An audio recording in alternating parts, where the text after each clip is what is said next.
有一位朋友話：你哋認為有西方極樂世界，我唔相信有，因為我從來未感覺到有西方極樂世界，我未親眼見過，點可以相信有呢？各位，我哋判斷一件事嘅真偽存在抑或不存在，唔係一定要單憑自己嘅感覺知識嘅，即係話唔係一定要親眼見過先至相信有嘅。如果一定要親眼見過先至相信有，咁會產生好多錯誤嘅見解。例如，閣下有冇見過你嘅曾祖父呢？如果未曾見過，咁可唔可以斷定係冇曾祖父呢？如果單憑親眼見過先至相信嘅理論係唔可以成立嘅。佛教有一門學科，教人點樣去論證，用咩嘢標準去判斷事物嘅真假、存在與不存在嘅學問，叫做因明學。因明學梵文叫做 Hetu Vidya， 因係推理嘅根據，明係顯示知識、舉出理由而論證嘅論理學。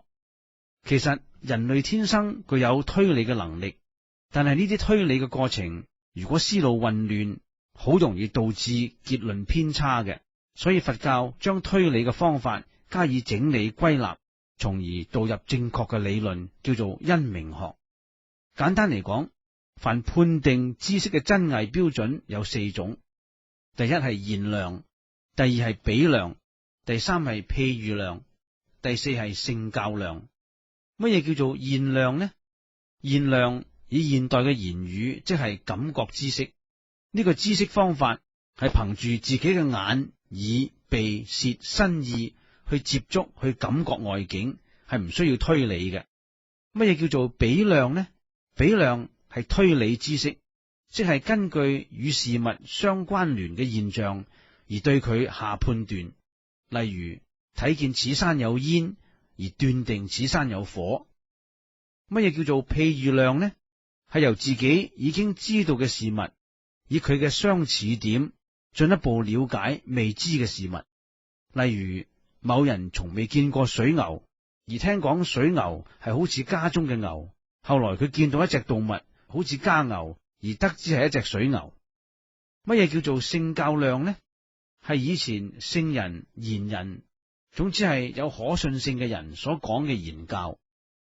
相信西方極樂世界存在與否，真抑或假，係唔可以單憑自己嘅感覺知識嘅。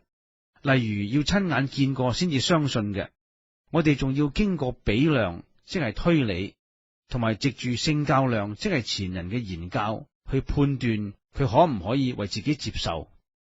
我哋可以從推理去論證有西方極樂世界嘅存在，亦有千千萬萬嘅聖教言語訴說有西方極樂世界嘅存在。例如釋迦牟尼佛、龍樹菩薩、世親菩薩、無着菩薩，乃至無量嘅高僧大德，佢哋嘅言教都係我哋豐富嘅聖教量嚟嘅。人類單憑六根眼耳鼻舌身意嘅現量去判斷事物嘅真偽、存在與不存在，係唔可靠嘅。